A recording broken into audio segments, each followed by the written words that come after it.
बिस्मिल्लाहिर्रहमानिर्रहीम। This is Ali, AI engineer from AI scoring system.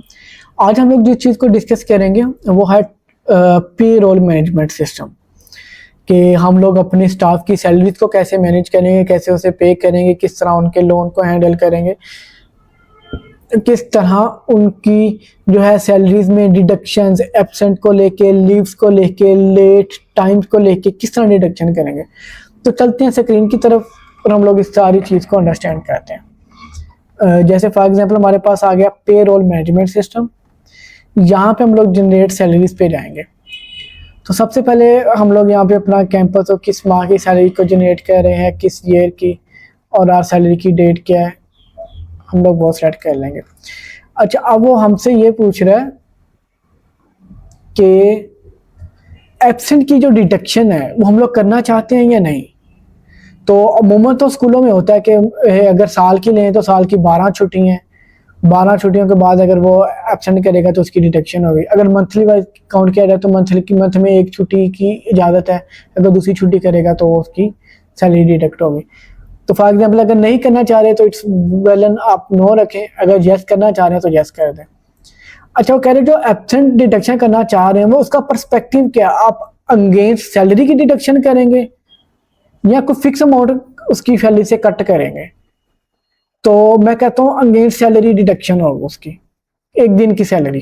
ठीक है। अब वो कह रहा है कि मंथली चेक कैलेंडर जो मैं चेक करूंगा वो किस तरह चेक करूं, कि उसके साल में कितनी छुट्टियों की हमने जो है एसओपीज अपने रखे हुए हैं, कि मंथ में कितनी छुट्टियां उसके हिसाब से हमने अपने एसओपी डिजाइन किए हुए हैं। तो मैं कहता हूँ कि हमारा मंथ का हिसाब है, मंथ वाइज कितनी फ्री है, एक फ्री है, अगर दूसरी छुट्टी करेगा तो उसकी अमाउंट डिडक्ट हो जाएगी। ठीक हो गया। ये आपके पास कंप्लीट सिनेरियो आ गया एब्सेंट को लेके। अब हम लोग अगले सिनेरियो पे चलते हैं लीव डिडक्शन के हिसाब से। लीव डिडक्शन का क्या है, लीव डिडक्शन को अगर हम लोग कहते हैं नो तो ठीक है, वो लीव डिडक्शन में कोई छुट्टी नहीं कटे, जो है वो कट करेगा। अगर हम लोग यस करते हैं तो उसकी छुट्टी कट होगी। लीव पे हम लोग कहते हैं कि फिक्स सैलरी या अगेंस्ट अमाउंट, तो हम लोग यहाँ पे अगेंस्ट अमाउंट कर लेते हैं। ठीक है। तो यहाँ पे वो कहता है कि पर लीव कितनी डिडक्शन करना चाह रहे हैं, मैं कहता हूँ 300 डिडक्ट होगा। तो इसका हम लोग किस तरह चेक करेंगे कि साल में हम लोग लीव को चेक करना चाह रहे हैं या मंथली। हम लोग कहते हैं हम लोग साल को चेक करना चाह रहे हैं। साल में कितनी की इजाजत है, 15 की इजाजत है। ठीक है। अगर 16वीं लीव होगी तो वो इसकी जो है सैलरी कट हो जाएगी। ठीक है। इसी तरह हम लोग चलते हैं लेट अराइवल पे। लेट अराइवल पे वो पूछ रहा है कि मतलब कितनी अमाउंट आप उसकी कट करना चाह रहे हैं। तो लेट अराइवल में हम लोग डिडक्शन करना चाह रहे हैं। वो कहता है किस हिसाब से, आप अगेंस्ट सैलरी, फिक्स अमाउंट या पर मिनट। ये क्या चीज़ है, ये चीज़ है। फॉर एग्जांपल अगर अगेंस्ट सैलरी करता हूँ ना मैं, तो वो पूछेगा कि एक दिन की हाफ सैलरी कट करनी है, तीसरा हिस्सा कट करना है, चौथा हिस्सा कट करना है या पांचवा हिस्सा कट करना है लेट आने पे। ठीक है। तो यहाँ पे मैं अगेंस्ट सैलरी भी कर सकता हूँ। अगर मैं फिक्स अमाउंट करूंगा तो पूछ लेगा कि जहां पे उसकी लेट लगी होगी ना कैलेंडर के अंदर, उसकी टेंडर हिस्ट्री के अंदर, तो वो उस दिन की वो सैलरी कट करेगा। ठीक है। तो मैं कहता हूँ नहीं, मेरे पास पर मिनट में टीचर जितने मिनट लेट आएगा मैं उतने मिनट की जो है सैलरी कट करूंगा। फॉर एग्जाम्पल पर मिनट के हिसाब से मैं कट करना चाह रहा हूँ, तो पर मिनट के हिसाब से मैं 15 रुपये 1 मिनट के टीचर की सैलरी से कट करूंगा। तो वो यहाँ पे आ गया।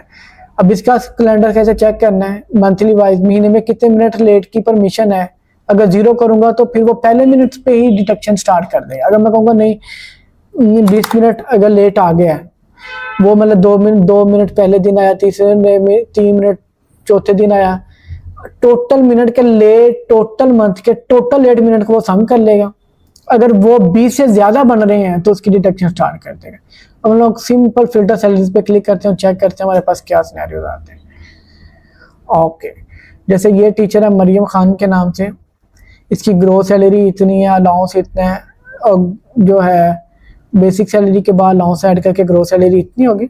डिडक्शन हम लोग अगर इसमें कोई गवर्नमेंट है, सीपी फंड है, इनकम टैक्स है, फिर ईओआईबी है या अदर डिडक्शन जो हमने टीचर्स को ऐड करते हुए उसमें ऐड की हुई है, तो वो हम लोग इधर वो शो हो जाएंगे।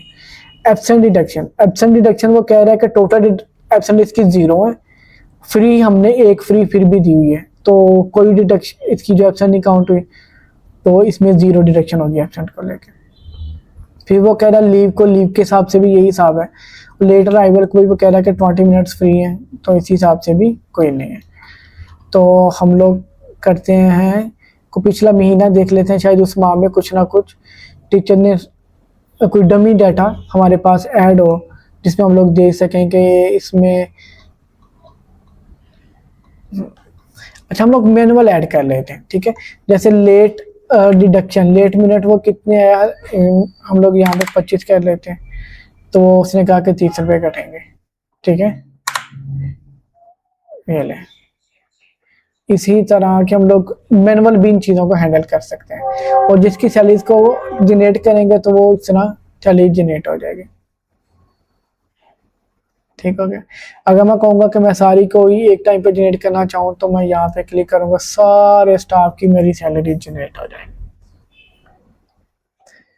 तो मतलब कितना इजी है ये, सिंपल एक बार जो चीज़ों को डिफाइन कर देना और 1 क्लिक पे पूरी के पूरे स्टाफ की सैलरीज को जनरेट कर देना एक फिक्स अमाउंट पे लेके। जब से इससे जो पहला मेथड है, ओल्ड मेथड जो स्कूल कॉलेज में चलता है, वो रजिस्टर पे लिख रहे होते हैं कि टोटल एज इतनी हो गई है और टोटल इतने मिनट लेट हो गया, तो वो ये तो एक बहुत टफ टास्क होता है। एनीवे अब हम लोग आगे चलते हैं मैनेज स्टाफ सैलरीज को लेके, कि कौन कौन सी स्टाफ की सैलरीज है जो अभी हमने देनी है। जैसे यहाँ पे आ रहा है कि ये अनपेड सैलरीज अभी पड़ी हुई है, ये हमने भी देनी है, तो हम लोग क्योंकि पेमेंट में जाके सैलरी को पे कर देंगे, ठीक है। ओके, ये हमारे पास पेड होगी। इस तरह हम सैलरीज को पेड करेंगे, जैसे हम लोग सैलरीज को पेड करते जाएंगे तो हमारे एक्सपेंस के अंदर ये ऐड होती जाएंगे, ठीक है। एक्सपेंस के अंदर अलग से हमें सैलरीज को जो है वो लेके जाने की हमें जरूरत नहीं है, इसकी अमाउंट को हम लोग जहाँ से पेड करेंगे तो वहां से भी वो खुद ही कैप्चर कर लेगा कि ये हमारा एक्सपेंस हो गया, ओके। फिर अनपेड सैलरी जो पड़ी हुई है वो सारी हमारे पास यहाँ पे आ जाएंगी, पेड सैलरीज यहाँ पे आ जाएंगी। फिर अप्लाई अपडेटेड सैलरीज, अगर हम लोग स्टाफ की सैलरीज को मतलब इंक्रीमेंट करना चाह रहे हैं, अपडेट करना चाह रहे हैं, तो वो हमारे पास यहीं पे आ जाएंगे, ठीक है। इसी तरह क्रिएट सैलरी इंक्रीमेंट डिक्रीमेंट या फिर स्टाफ की कंप्लीट सैलरी रिपोर्ट को हम लोग यहीं से चेक कर सकते हैं। जैसे व्यू रिपोर्ट पे क्लिक करेंगे तो अनपेड की कितनी अमाउंट रहती है, सारी डिटेल्स हमारे पास यहीं पे आ जाएंगे, ठीक है। ये सारी डिटेल्स आपके पास आ गई, ठीक है। तो ये था हमारे पास complete payroll management system को लेके एक absent deduction, leave deduction, late minute deduction किस तरह हम लोग हैंडल करेंगे। अच्छा, और एक और चीज, लेट मिनट को हम लोग किस तरह काउंट करेंगे, या एब्सेंट और लीव को हम एब्सेंट और जो है लीव को वो किस तरह मैनेज करेंगे। तो जैसे ही जो है फॉर एग्जांपल एक अटेंडेंस मशीन है हमारे पास, वो हम लोग, मैं आपको थोड़ा ओवरव्यू करवा दूं उसका। हमारी जो अटेंडेंस मशीन है वो उस पर हम लोग टाइम सेट कर देते हैं, तो जो टीचर जितने मिनट के लिए लेट होता जाता है अटेंडेंस मशीन के अंदर वो रिकॉर्ड सेव होता रहता है, और वो फर्दन आपके सॉफ्टवेयर के अंदर, आपकी जो फाइल के अंदर है वो डाटा सेव करता जाएगा कि ये टीचर है, ये इतने मिनट लेट आ रहा है, ये टीचर है, ये इतने मिनट लेट आ रहा है, और at the end of month वो आपको बता देगा कि इस टीचर की इतनी लेट मिनट्स बन रहे हैं। तो ये देखिए, ये अटेंडेंस मशीन है, ये अटेंडेंस मशीन हम लोग इंस्टॉल करते हैं, ठीक है। और ये सब का सारा पेरोल मैनेजमेंट सिस्टम को यही कंट्रोल करती है मशीन, ठीक है। और इस मशीन की खास बात यह है कि ये 1 ईयर रिप्लेसमेंट वारंटी के साथ मिलती है आपको, और इसमें 0.2 सेकंड के अंदर ही एक बंदे की टेंडर लगाने की कैपेबिलिटी रखती है, और at the last at a time 5 बंदों की टेंडर्स लग सकती है। जैसे फॉर एग्जांपल अगर 5 बंदे ग्रुप में जा रहे हैं तो इसकी तरफ हल्का सा फेस कट करेंगे, पांचों के पांचों बंदे हैं, किसी भी टाइम पे वो मतलब 1 बाय 1 भी कर सकते हैं। अगर पांचों इकट्ठे भी करेंगे तो एट अ टाइम 5 बंदों की टेंडर लगने की कैपेबिलिटी है इसके अंदर। तो कभी भी आपकी टेंडर्स में या गेट पे या रश लगने की भी बिल्कुल इसमें वो नहीं है, ऐसा ऑप्शन नहीं होगा कि आपके गेट पे रश लग जाता है या टीचर लाइन अप हो जाते हैं या स्टूडेंट लाइन अप हो जाते हैं, ठीक है। तो ये था हमारे पास आज पेरोल मैनेजमेंट सिस्टम को लेके कंप्लीट ओवरव्यू। ठीक है, अब इंशाल्लाह नेक्स्ट वीडियो में हम मिलेंगे एक नए जो है वो वीडियोस के साथ। उसमें हम लोग डिस्क्राइब करेंगे कि लोन मैनेजमेंट को हम लोग किस तरह पे करेंगे, और इस सिस्टम में भी अगर आप देखना चाहें तो यहीं पे आप लोन मैनेजमेंट के सिस्टम को भी देख सकते हैं। ठीक है, थैंक यू वेरी मच।